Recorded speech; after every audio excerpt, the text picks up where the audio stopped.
Today, I joined the game and decided to try something crazy. My goal was simple but also very difficult. I wanted to fill every single place in my base with stolen Brainrots.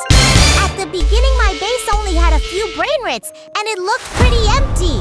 But I knew that if I kept collecting money and stealing Brainrots from other players, I could slowly turn my base into something insane. First, I started collecting money from my base. Every few seconds, I went around and picked up the cash that my Brainrots were generating. The more money I collected, the more upgrades I could buy. But I didn't want to just buy Brainrots normally. That would be too easy. Instead, I decided to go to other players' bases and try to steal their Brainrots. So I left my base and started exploring the map. I looked around for bases that had a lot of Brainrots working.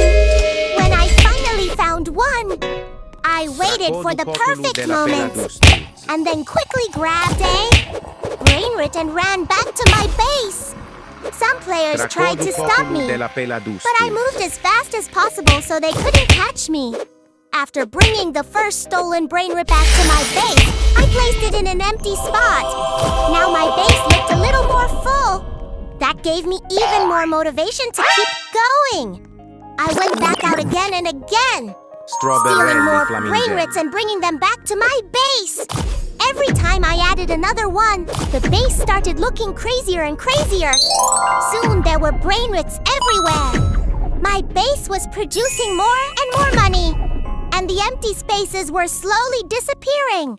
Other players probably had no idea where their Brainrots were going, but they were all ending up in my base.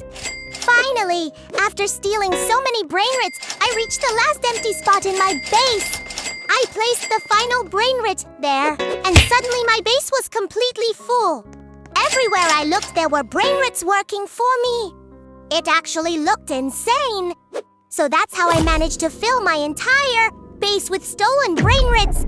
If you enjoyed this crazy challenge, don't forget to like the video and subscribe, because next time I might try something even crazier.